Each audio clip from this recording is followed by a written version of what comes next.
my name is Nicha for short. Today I'll be telling a story about Alice in Wonderland, Chapter 1, Down the Rabbit Hole. Alice was beginning to get very tired of sitting next to her sister and having nothing to do, when suddenly a white rabbit ran close by her.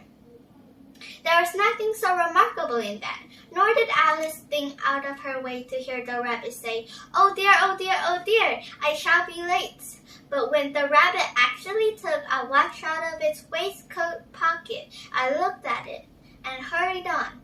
Alice startled to her feet, for it flashed across her mind that she had never seen a rabbit before, with neither a waistcoat pocket or a watch to take out of it.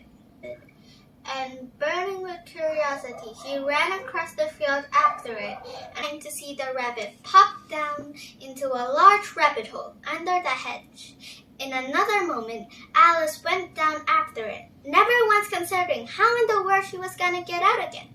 The rabbit hole went straight down like a tunnel for some way, and then suddenly stopping herself, before she found herself falling into a very deep well. Down, down, down. Would the fall ever come to an end?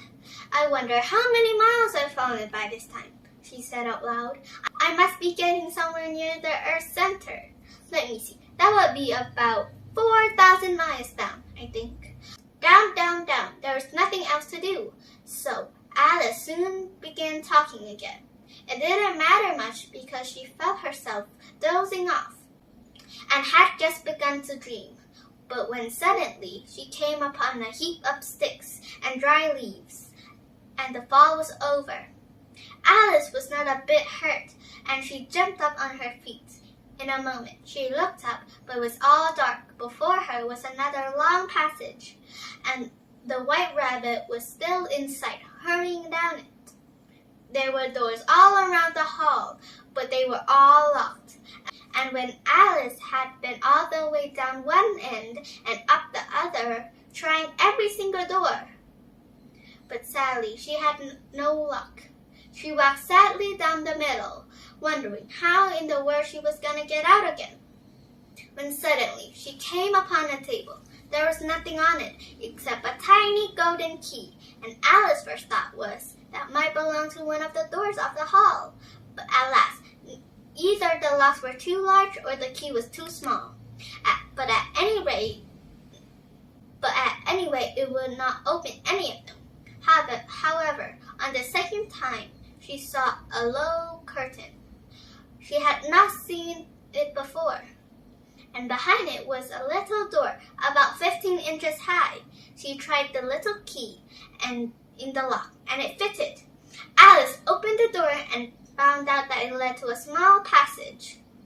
She knelt down and looked along the passage to see the loveliest garden. How she longed to get out of that dark hall, but she could not even get her head through the doorway. There seemed to be no use waiting by the little door. So she went back to the table, hoping that she might find another key. But this time she found a little bottle on it, which certainly was not there before. The words "Drink Me" was beautifully printed on it. And it was all very well to say "Drink Me," but Alice was not going to do that in a hurry. She looked at it and see whether it's marked poison or not. Then she found the bottle was not marked poison. So she ventured to taste it, and biting it, quite nice. What a curious feeling, Alice said. And so she was 10 inches high. Her face lit up at the thought now that she was the right size for going through that little door. So she decided on going to the garden at once. But she had forgotten the little golden key. And when she went back for it, it was on the table. And there is no way that she could possibly reach it. The poor little thing sat down and cried. Soon her eye fell on a little glass box lying under the table. She found in it was a very small cake, on which the words "Eat Me." So she ate it. Which the words "Eat Me" was beautifully written on it. So she ate it, hoping she would be smaller so she could just creep under